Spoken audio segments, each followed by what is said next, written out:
Baik, Assalamualaikum warahmatullahi wabarakatuh. Sebelumnya, perkenalkan, nama saya Zahlu Akbar dengan NIM 21231151 dengan mata kuliah Keanekaragaman Makhluk Hidup dengan dosen pengampu Bapak Trio Wanda Martin SSI.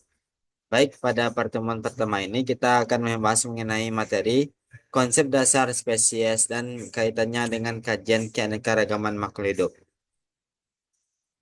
Baik, yang pertama kita akan membahas materi mengenai pengertian spesies. Spesies adalah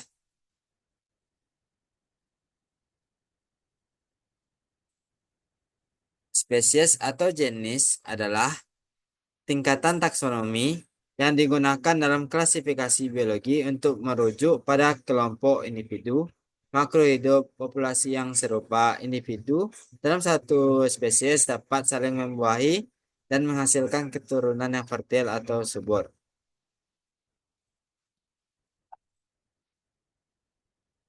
Selanjutnya, spesies adalah kelompok organisme yang memiliki kemiripan dalam berbagai aspek anatomi, morfologi, genetika, dan perilaku organisme dalam satu spesies mampu saling berkembang biak dan menghasilkan keturunan yang memiliki ciri-ciri serupa. Spesies merupakan dasar dalam klasifikasi biologis dan taksonomi yang membantu ilmuwan mengelompokkan dan mengidentifikasi berbagai bentuk kehidupan. Selanjutnya, adapun contoh spesies pada hewan yang pertama Panthera leo atau singa, Felis catus, kucing domestik, Panthera tigris, harimau, Homo sapiens, manusia, Canis lupus familiaris, anjing domestik, wolf pes atau rubah merah, dan gorila. Selanjutnya, adapun konsep keanekaragaman makhluk hidup. Keanekaragaman hayati atau biodiversitas adalah keberagaman makhluk hidup yang mencakup keseluruhan variasi genetik, spesies, dan ekosistem di suatu kawasan keanekaragaman hayati. Mencakup jumlah dan frekuensi ekosistem, spesies, dan gen di suatu tempat. Konsep ini didasarkan pada prinsip bahwa tidak ada dua makhluk hidup yang sama atau persis. Selanjutnya, konsep keanekaragaman makhluk hidup. Keanekaragaman hayati dapat dikelompokkan menjadi tiga tingkatan. Yang pertama, keanekaragaman gen variasi genetik dalam satu spesies, baik dalam satu populasi maupun antar populasi.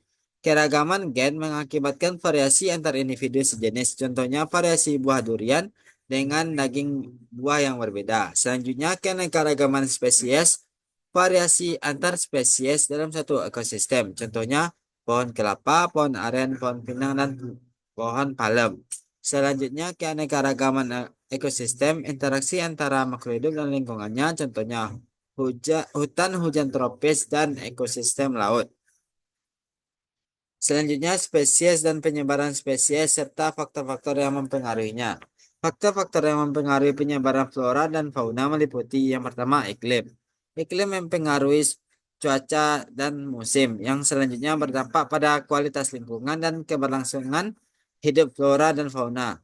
Unsur-unsur iklim seperti suhu, kelembapan, angin, dan curah hujan sangat berpengaruh. Yang kedua, tanah, kesuburan.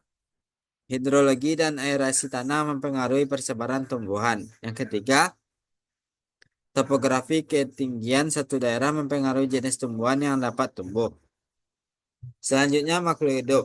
Persaingan antar makhluk hidup dan ketersediaan makanan menjadi hambatan biologis bagi persebaran flora dan fauna. Selanjutnya, angin. Angin mempengaruhi penyerbukan beberapa jenis tumbuhan dan menerbangkan spora.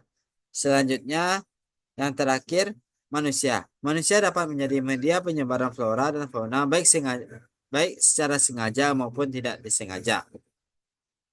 Selanjutnya, faktor-faktor yang mempengaruhi keanekaragaman makhluk hidup di suatu tempat. Keanekaragaman makhluk hidup di suatu tempat dipengaruhi oleh faktor genetik dan faktor lingkungan. Faktor-faktor tersebut meliputi yang pertama, faktor genetik.